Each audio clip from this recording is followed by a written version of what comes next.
Oi, boa tarde. Meu nome é Sara, sou enfermeira da Santa Casa aqui de Araçatuba e atualmente eu estou trabalhando na UTI de Covid, tá bom?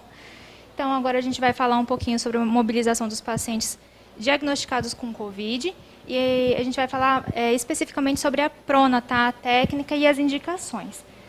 Dentro disso, então, eu vou falar sobre o que é a prona, o porquê a prona ela é benéfica para os pacientes de Covid, né? No que ela ajuda. Quando que a gente prona, quando não prona. Como é que é feita essa prona, esse processo. A gente vai mostrar um vídeo para vocês. E os riscos, porque nem tudo é bom, né? 100%. Então, ela também oferece alguns riscos, e dentro dos riscos eu vou falar sobre as contraindicações e as complicações da prona, tá bom? Então, para começar, o que é a prona? Ela é uma técnica utilizada para melhorar a oxigenação dos pacientes que estão em tratamento das síndromes respiratórias, de desconforto respiratório agudo, né? Então, ela já era usada muito antes do Covid, na verdade, só que era em situações muito específicas, né? Com a vinda do Covid, ela passou a ser bem mais utilizada, não só em pacientes dentro da UTI, né? Como também dentro das enfermarias. Só um adendo, é que assim, a técnica ela é feita através da mobilização do paciente, colocando ele de barriga para baixo e a lateralização do rosto, né, para conseguir manter a oxigenação. Ela é um procedimento de resgate, tá? Ela não é usada de qualquer forma ou para todo mundo, tá bom? Então, a gente tem que ver exatamente a indicação dela, de paciente para paciente, de pessoa para pessoa, tá? E por que eu falei que ela é uma técnica de resgate? A partir do momento que o paciente ele foi entubado ou não, aqui tem tudo mostrando, todo o processo da ventilação dele antes da gente chegar na prona. A prona está lá embaixo, é a última coisa, vai ser o nosso último manejo, quando ele deixa de responder às outras medidas, tá? Então, não é a nossa primeira jogada. Vai ser a nossa última jogada quando o paciente deixa de responder às outras medidas que a gente tenta, tá bom? Por que pronar?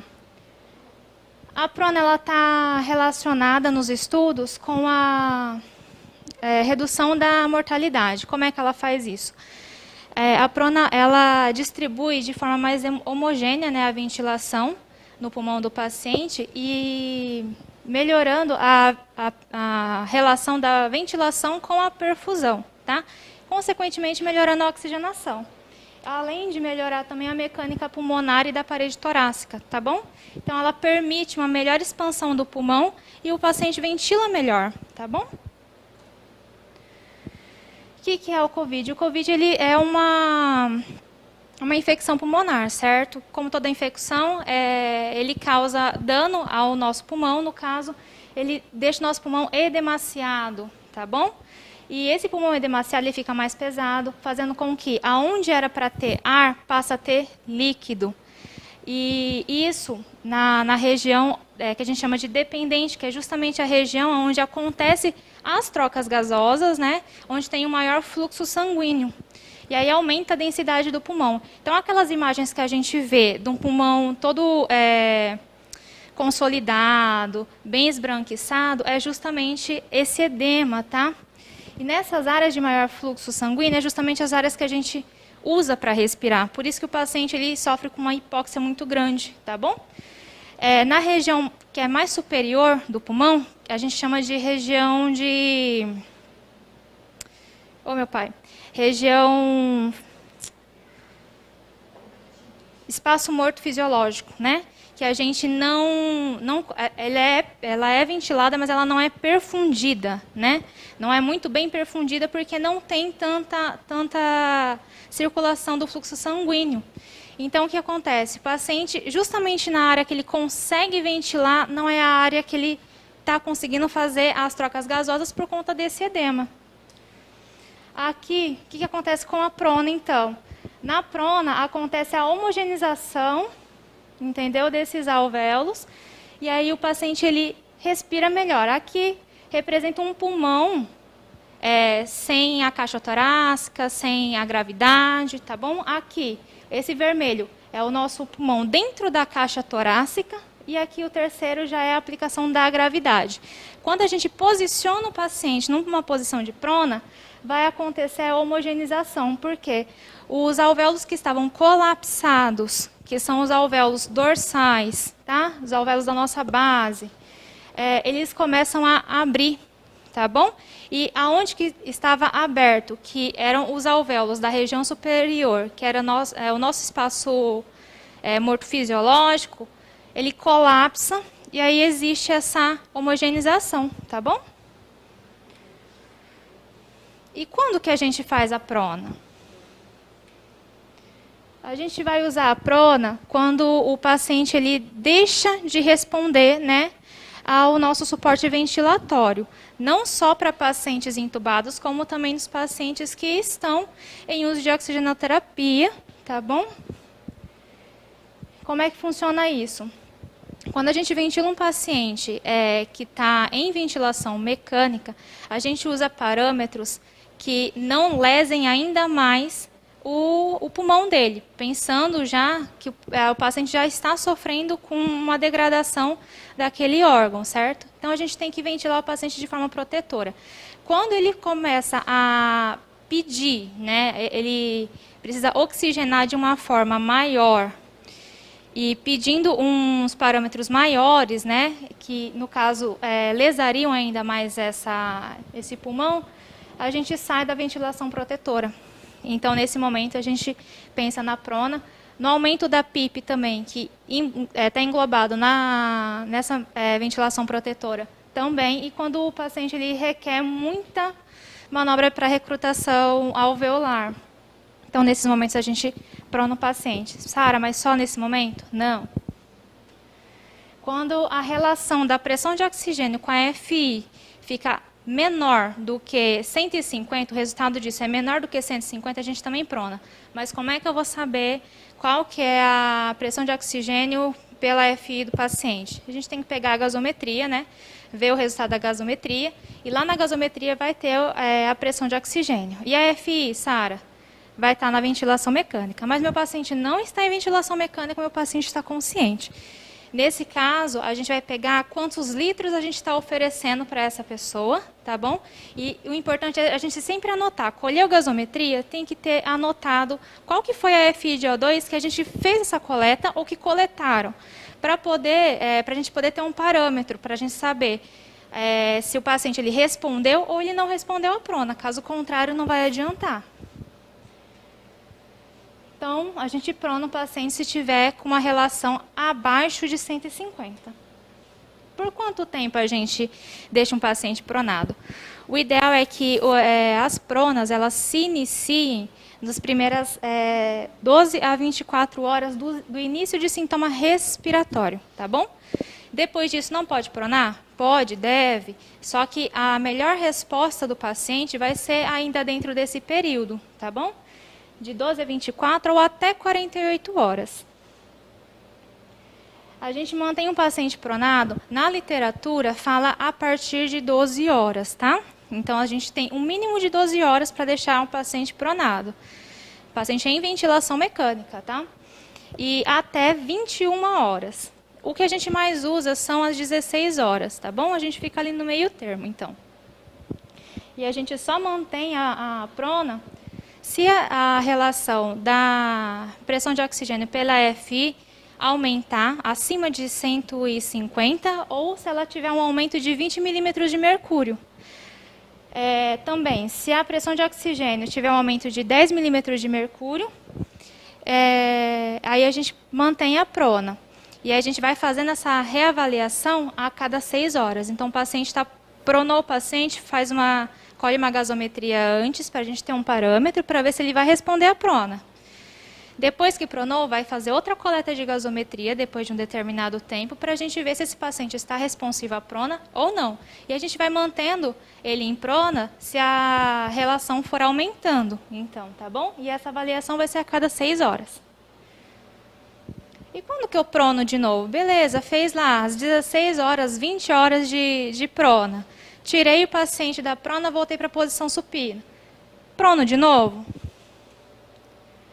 Você só vai pronar de novo se o paciente, depois que ele voltou para a posição supina, ele não respondeu, começou com queda de novo da relação da pressão pela FI, tá bom? Da relação dele. Então, se ele começar com... fez a coleta, saiu da prona, fez a coleta, deu 150. Você vai reavaliar daqui 4 horas, tá? Se ele manter, a 150 mantém ele em posição supina. Agora, se começar a cair, deu 148, deu 130, 70, prona de novo. Tá, ó, reavaliar a cada 4 horas, tá bom? Na posição supina. Quando o paciente está pronado, a gente reavalia a cada 6 horas. E nos pacientes não intubados ou em uso de VNI? A prona ela não é indicada, Sara? Ela é indicada também. No mesmo esquema, nas primeiras 12 horas a 24 horas, o paciente apresenta uma resposta melhor, tá? Mas ela também está ligada à melhora da relação da pressão de oxigênio pela FI e também diminui o risco de intubação. Só um adendo. Os pacientes que estão em VNI contínua, que são aqueles pacientes que não toleram ficar na máscara, ou na Venturi, ou na de alta concentração, mais do que 2 horas, ou não toleram nem as 2 horas, dentro de 6 horas, entendeu? Esses são os pacientes que a gente já disse que eles são dependentes de VNI. Nesse caso, a gente não prona o paciente, tá? Por quê? O risco dele evoluir mal, dele ter uma piora clínica muito grande e a gente não ter como agir de imediato, rápido, é muito grande, tá bom? Então, quando o paciente está em uso de VNI contínuo, a gente não deixa ele pronar, tá bom? A gente mantém ele em decúbito dorsal, porque se precisar agir de uma forma mais rápida, a gente consegue fazer uma intubação, ou se ele evoluir para uma parada, a gente não vai ter que tirar da prona, intubar e evoluir para a manobra de RCP, tá?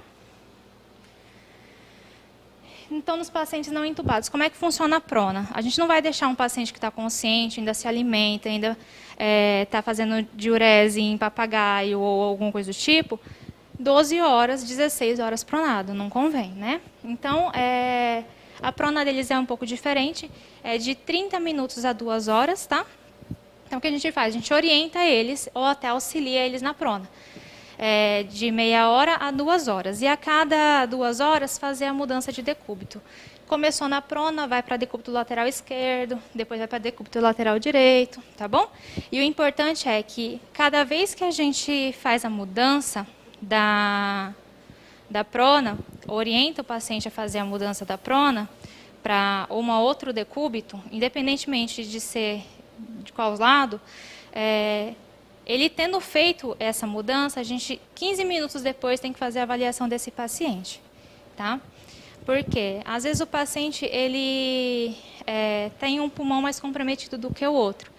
Ele virado para o lado direito, satura 90, 91, mas ele virado para o lado esquerdo, satura 70.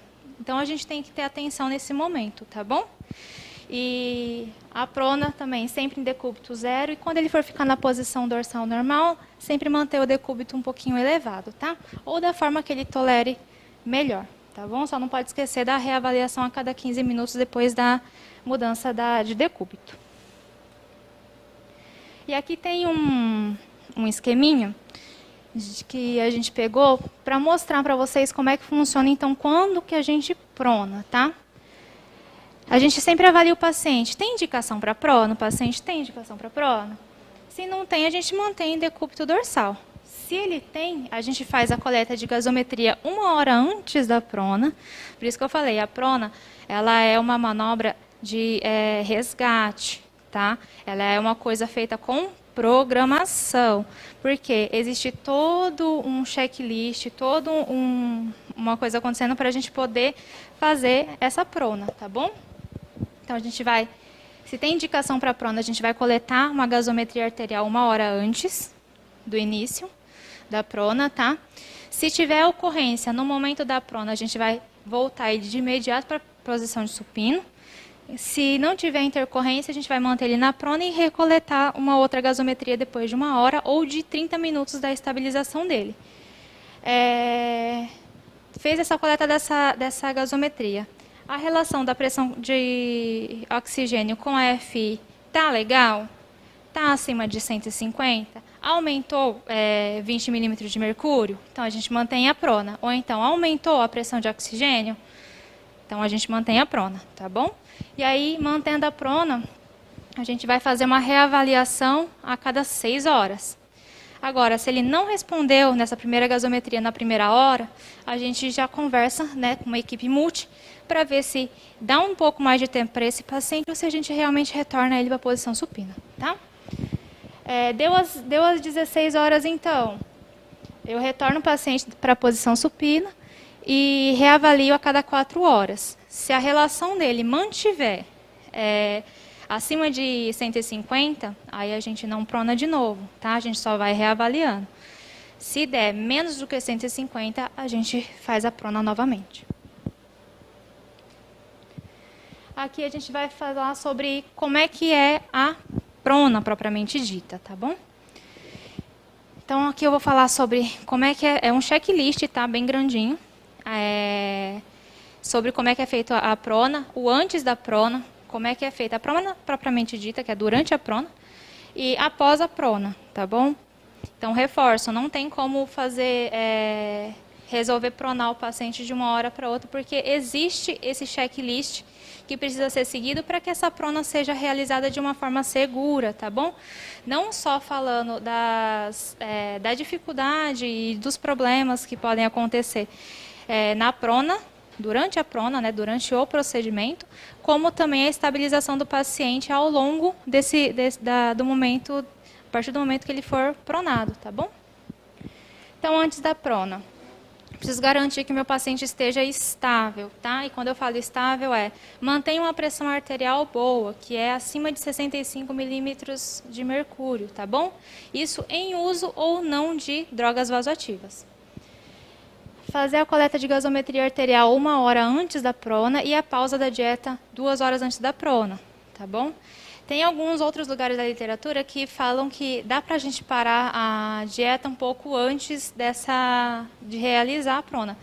O problema é que a gente não tem uma certeza de que isso vai ser feito sem risco dele acabar broncoaspirando. Então, quanto antes a gente puder pausar, melhor. Então, tem que ser toda uma coisa programada para que não venha oferecer, ao invés de oferecer benefício, acabe oferecendo risco, né? Mais um risco para a saúde do paciente, tá?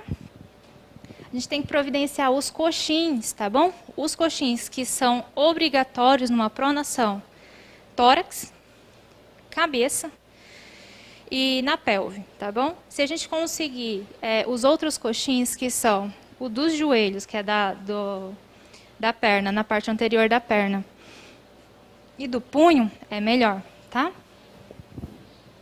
A gente tem que preparar o leito. O leito tem que estar sempre preparado, na verdade, mas numa situação de prona, é melhor a gente conferir se está tudo certo, que o aspirador, se tem lá o frasco de vácuo, se o vácuo está funcionando, se a extensão está tudo certo. Pegar a sonda de aspiração, por mais que o paciente esteja em uso de TrackCare, que é o aspirador, né, portátil lá. O ambu, deixar ele conectado a uma fonte de oxigênio contínua, tá? E checar a extensão do ventilador. Ela precisa ter uma folga para que quando a gente faça a mobilização do paciente, ela não venha a tracionar, puxando tanto o tubo e acabar estubando o paciente de forma precoce, né? Como também fazer a desconexão do circuito, entre ou o circuito ventilador ou o circuito paciente, porque aí despressuriza o pulmão do paciente e a gente pode acabar colapsando. E ao invés de melhorar, ao invés dele responder à prona, ele vai acabar desestabilizando mais ainda, tá? Deixar o carrinho de emergência próximo e checar os materiais para intubação, caso aconteça justamente isso de uma intubação não programada, né? É um risco. E aí vai ser a hora que eu falo que é mais importante, que é a gente revisar as fixações, tá? Revisar a fixação do tubo, que é a primeira, mais importante, que é por isso que a gente está pronando o paciente, né, para tentar oxigenar ele melhor. Então, a gente vai aspirar as vias aéreas, a gente vai verificar a fixação da sonda mesmo, do tubo. E essa fixação, ela não tem que estar apertada, ela tem que estar firme. Apertada e firme são duas coisas diferentes. Quando a gente está vendo se o paciente ele tem uma fixação boa, ela não pode estar apertada a ponto de a gente não conseguir encaixar pelo menos um dedinho nosso entre o rosto do paciente e a fixação, tá? E também não pode estar folgada a ponto de estar muito frouxa, a gente vê que aquilo lá não vai segurar o tubo se ele escorregar e querer sair da boca do paciente, tá? E aí a gente vai registrar em que rima que esse tubo ele está alocado no momento e testar a pressão do cuff. Fazer uma pré-oxigenação do paciente com uma FI a 100%, tá? E aí a gente vai fazer uma avaliação do paciente, se ele está sedado adequadamente para que seja feita essa prona, né? O paciente, quando ele não está sedado, bem sedado, assim que a gente prona, ele desestabiliza. Então, o ideal é que a gente avalie esse paciente para que ele receba realmente a quantidade de sedação adequada para que, quando a gente realize a prona, ele não desestabilize, não comece a brigar com a ventilação mecânica, tá? E aí, se necessário, conversar na equipe para iniciar um bloqueador neuromuscular ou então realmente fazer pelo menos alguns bolos para poder fazer o procedimento, tá? Retirar os eletrodos do tórax e posicionar eles no dorso para manter uma monitorização, tá? Realizar a desconexão de todos os catéteres, né? Que no caso vai ser a sonda nasoentérica, também tem que manter a fixação dela muito boa. Clampar a sonda vesical, tá? Posicionar o paciente em decúbito 0. Se ele estiver fazendo uso de hemodiálise, no momento vai ter que parar a hemodiálise, heparinizar o catéter e aí realizar a prona. Não tem como fazer a prona com o paciente fazendo hemodiálise. O risco de perda, tanto do catéter quanto desconexão ou realmente alguma intercorrência mais grave é muito grande, tá? Então, quanto mais limpo tiver o paciente, sem muitos fios, muitos cabos, mais fácil, melhor fica a prona, tá? Proteger as proeminências ósseas, né, com uma película protetora, que pode ser tanto o filme transparente como a placa de hidrocoloide. Aqui a gente usa a placa de hidrocoloide, tá?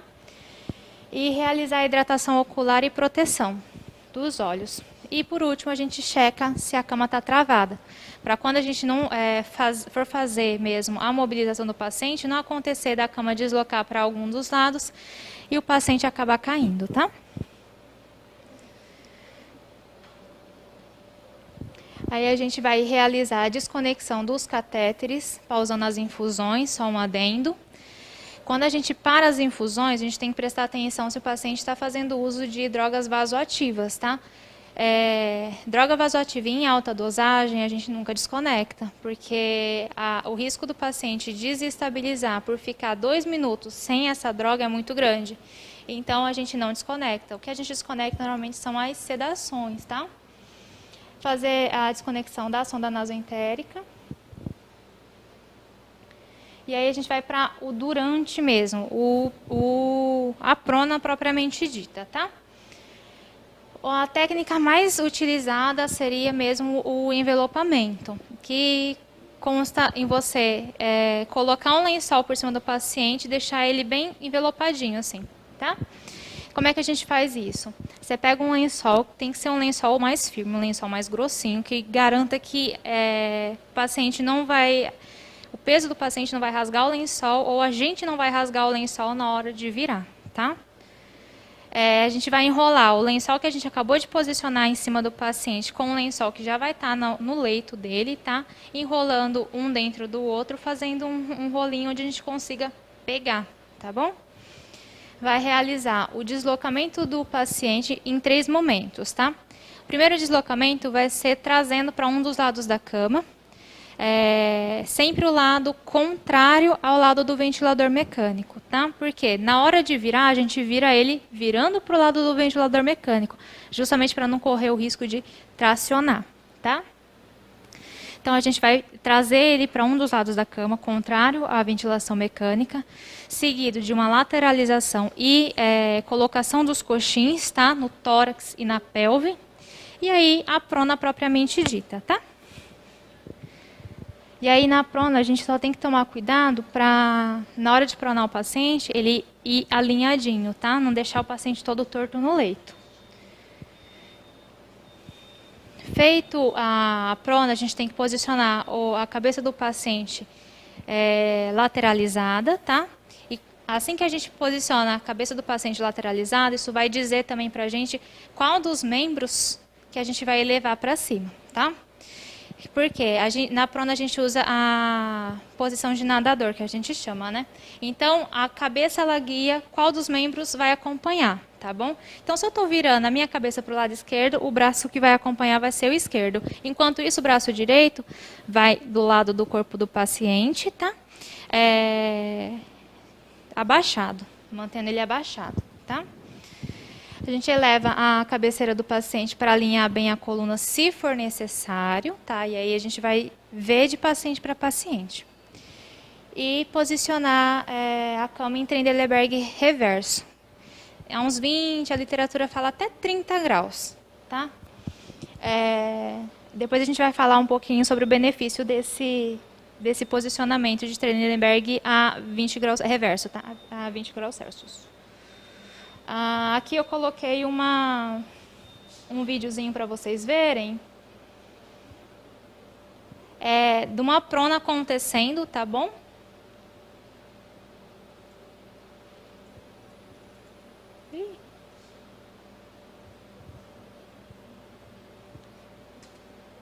Como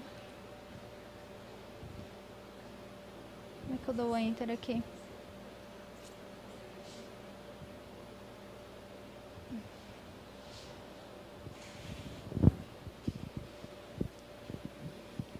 No momento eles vão fazer a proteção dos olhos e as fixações, as desconexões.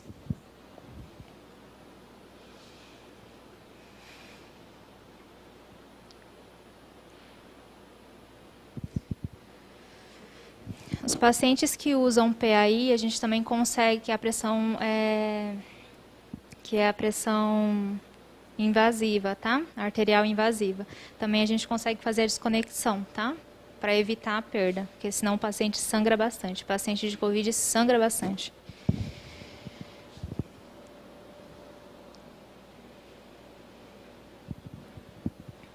O posicionamento do braço embaixo do corpo, que é o lado para o qual ele vai virar, tá? Os coxins. O coxim pode ser feito com lençol, tá? Quando a gente não tem essa estrutura de silicone.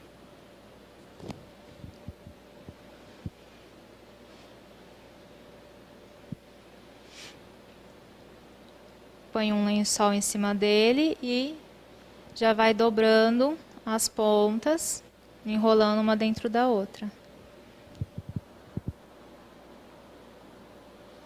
A imobilização em 3 momentos, ó. Eles trazem para um lado. Ela checou o circuito ali, vocês viram.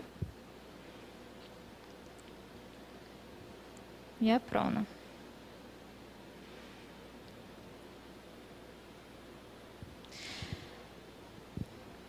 A partir desse momento, a gente vai começar tanto a checar o posicionamento do tubo, como a começar as reconexões, tá?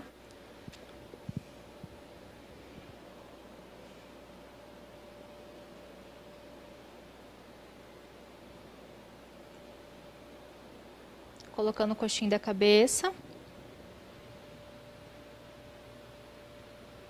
E posicionando o membro superior.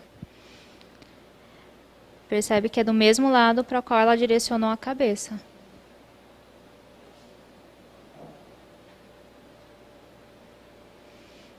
Aí, a cada 2 horas a gente tem que fazer o reposicionamento dos braços e do rosto.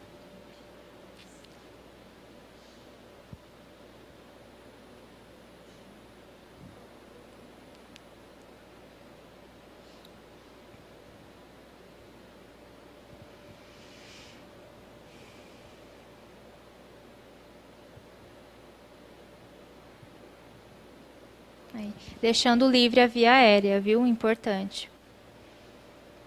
E aí a troca.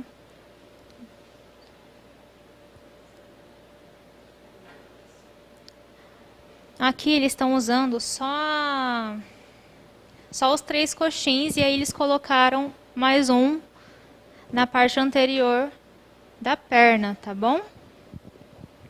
Mas dá para pôr um também no braço, no membro superior, assim, ó. Tá bom? Um próprio só para o braço ficar apoiado em cima. Então essa é a posição, tá? O braço virado para onde o rosto tá e o coxim do tórax. O coxim do tórax ele segue a linha escapular, tá? E o coxim da pelve, região de sínfise púbica. Você percebe que essa região aqui fica livre, que é a região que a gente precisa que expanda, tá bom? Que o paciente consiga expandir. E depois que pronou, não acabou ali. Aí a gente tem que fazer justamente a checagem dessa sonda orotraqueal. Aí a gente vai ver se a posição do tubo ainda está na mesma rima, se a gente não tracionou, se a gente não introduziu, tá? A ausculta pulmonar para ver se ela está simétrica ou se ela não ficou, assimétrica, o tubo não foi deslocado para um dos pulmões, tá? E a saturação do paciente.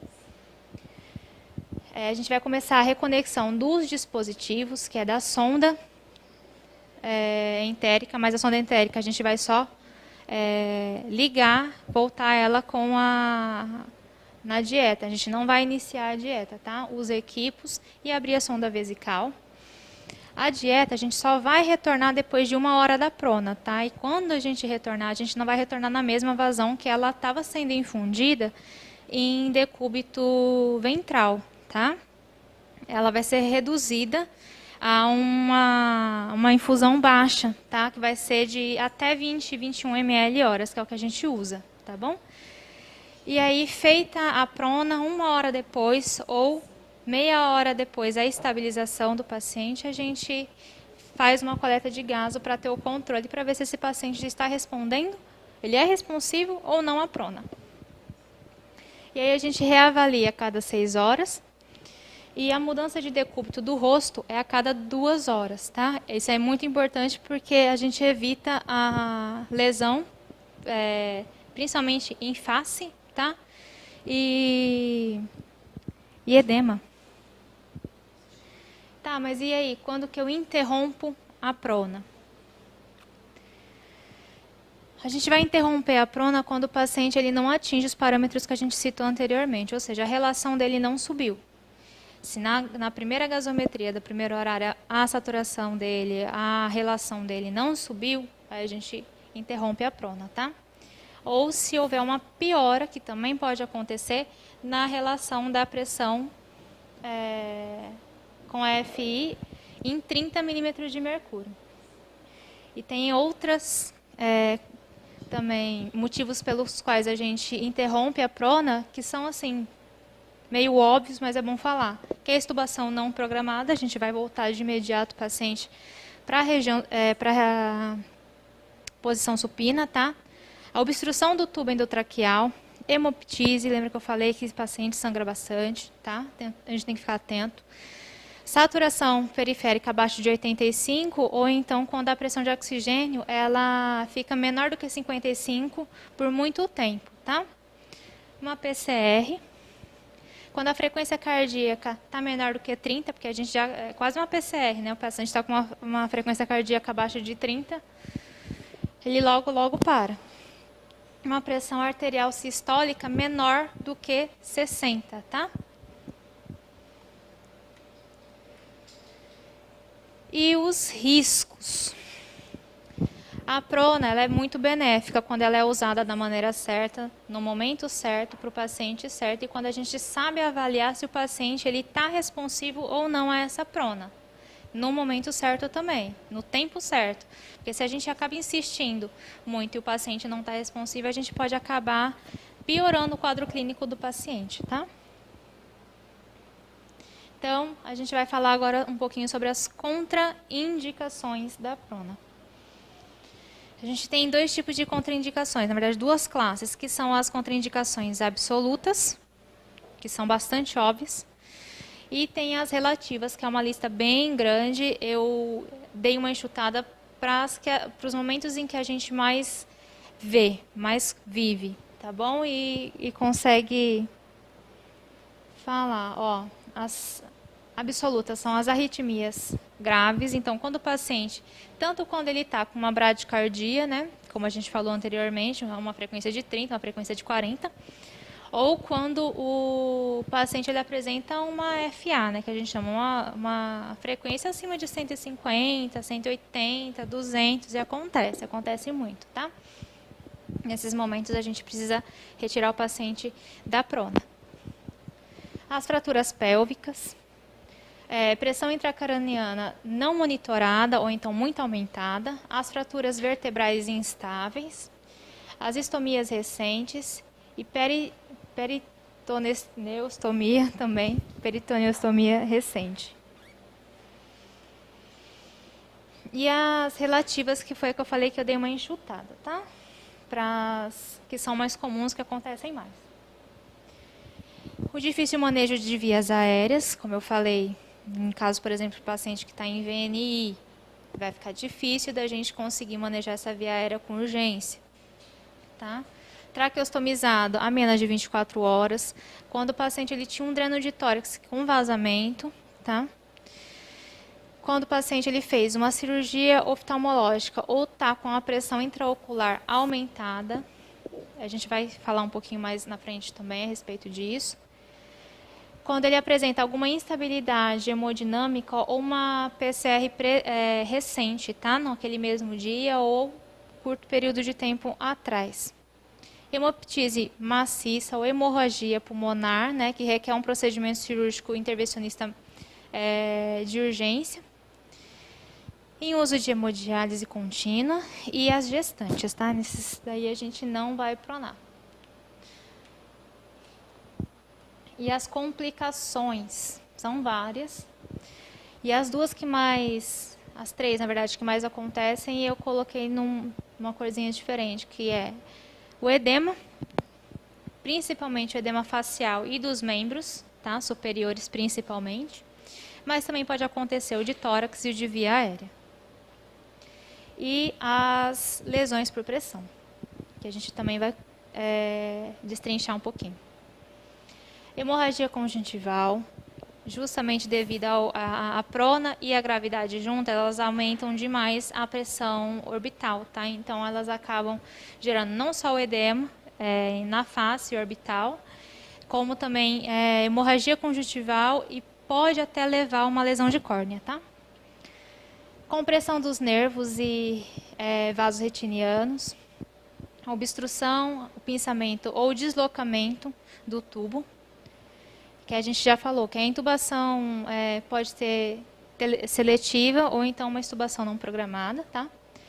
A dificuldade de aspirar vias aéreas, por mais que eles façam uso do TracheCare, fica um pouco mais difícil de aspirar também a boca, fazer uma boa higiene oral e o nariz.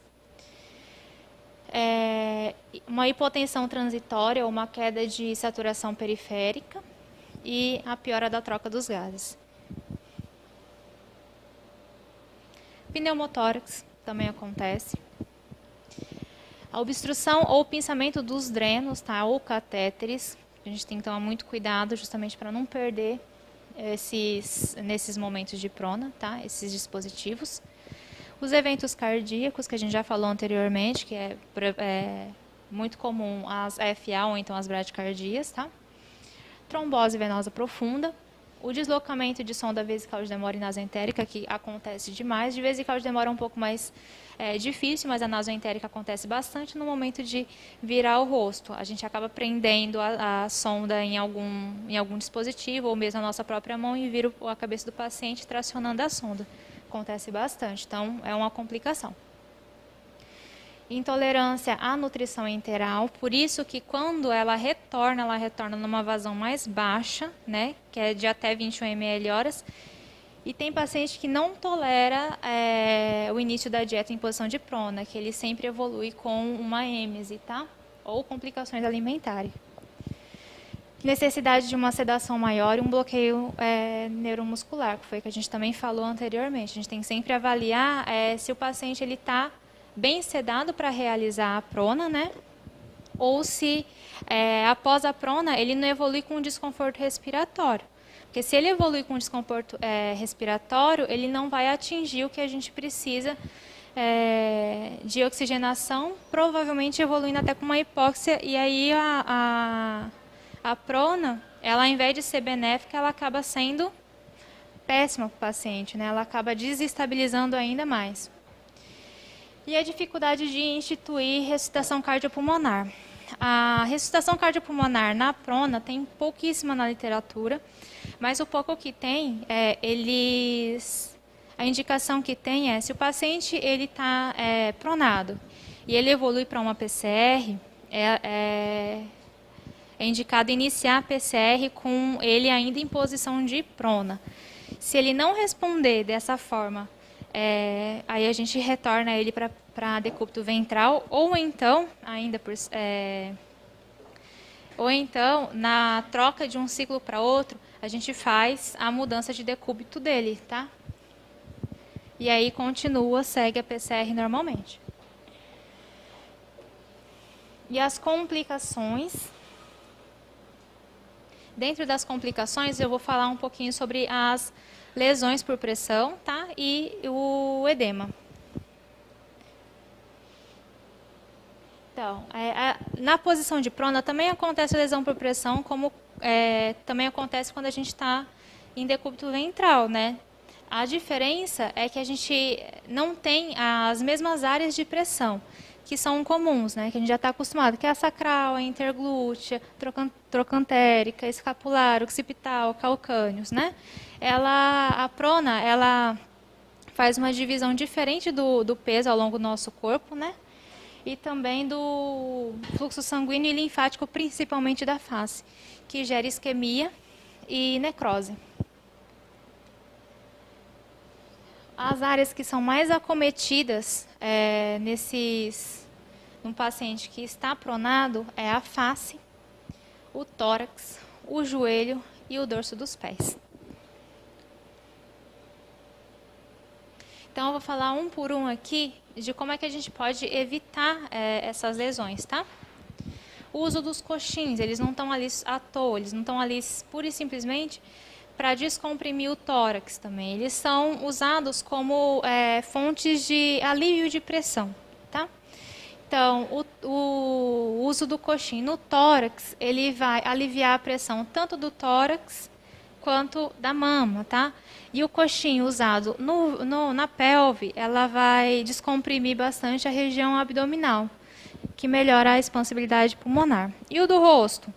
O do rosto, ele é usado para deixar livre as vias aéreas, tá?